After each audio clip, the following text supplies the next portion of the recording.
Assalamualaikum warahmatullahi wabarakatuh. Apa kabar semuanya, siswa-siswi kelas 12? Nah, hari ini kita masuk pada pertemuan keempat pelajaran pendidikan agama Islam. Nah, di pertemuan kali ini kita masih mengulas tentang materi pernikahan. Sebelum melihat videonya, pastikan kalian sudah mencuci tangan dan jangan lupa ketika keluar rumah memakai masker. Oke, di pertemuan keempat ini kita tidak ada materi pembelajaran. Kita akan mengulas-ngulas pembelajaran sebelumnya, dan sekaligus saya akan memberi sedikit tugas, tidak banyak, cuma 2 ya, tidak banyak, cuma 2. Nah, sebelumnya kita sudah bahas mengenai tentang pengertian pernikahan, kemudian syarat dan rukun pernikahan, hukum pernikahan, dan materi-materi lainnya yang sudah kita bahas di pertemuan sebelumnya. Nah, untuk memantapkan materi yang kita bahas dan sekaligus agar kita ingat, nah langkah baiknya kita membahas tentang hal-hal yang jadi di sekarang. Nah, ini tugasnya yang pertama yaitu kalian sering lihat di TV, di televisi, di YouTube maupun di media apapun itu tentang, kalau di sinetron itu kita ambil pernikahan.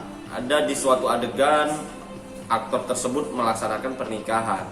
Nah, pertanyaannya, bagaimana status pernikahan kedua aktor tersebut? Apakah sah atau tidak? Kalau sah, kalian sebutkan alasannya secara logis maupun dengan landasan yang kuat. Kalau tidak sah, mengapa demikian tidak sah? Maka kalian harus mengungkapkannya dengan alasan yang logik, yang bisa diterima akal, dan dengan landasan yang kuat.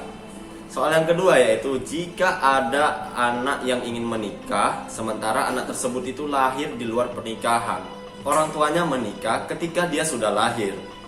Nah, pertanyaannya, siapa yang berhak menjadi walinya? Bagaimana status pernikahannya? Kalau kalian bilang sah, apa alasan kalian membilang sah? Nah, kalau tidak sah, apa alasan kalian membilang tidak sah? Nah, kemudian yang kedua, dan siapa yang berhak menjadi wali nikahnya? Seperti itu ya. Jadi itu ada 2 soal yang perlu kita bahas bersama. Nanti tugasnya jangan lupa ditulis di buku catatan dan difoto, kemudian diupload di Google Classroom. Insya Allah Sabtu jam 6 atau jam 7 saya sudah upload di Google Classroom. Mungkin hanya itu saja dalam pertemuan kali ini. Nah, saya ingin berpesan kepada kalian untuk khusus kelas 12. Berhubung ini kalian sudah kelas 12 menjelang akhir-akhir di SMA Namira. Jadi saya ingin berpesan kepada kalian. Ini kan kalian lagi giat-giatnya nih tentang perguruan tinggi yang mana yang ingin dipilih. Nah, saya ingin memberikan tips. Jangan lupa untuk tetap ibadah. Ya, doa itu ibadah. Sholat itu ibadah. Jadi kita garis bersama, jangan lupa ibadah. Usaha boleh kalian lakukan, tetapi ibadah juga tidak boleh kalian lupakan. Antara ibadah sama usaha itu harus balance. Ya, harus balance. Biar ada feedback.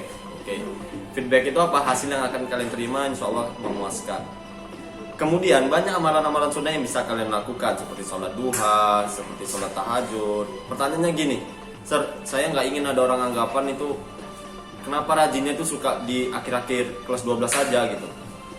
Ya, itu jangan patokan terhadap itu gitu. Kalau kamu ingin sukses, kamu nggak perlu dengerin kata-kata orang lain yang sifatnya begitu. Allah nggak pernah beda-bedakan mau kamu kapan rajinnya ibadah, itu nggak ada beda-bedakan. Selagi kamu ingin mendekatkan diri, maka Allah akan dekat kepada kalian. Intinya jangan lupa berdoa dan jangan lupa usaha. Jangan lupa ibadah dan jangan lupa usaha. Mungkin hanya itu saja yang bisa saya sampaikan. Lebih dan kurang saya mohon maaf. Assalamualaikum warahmatullahi wabarakatuh.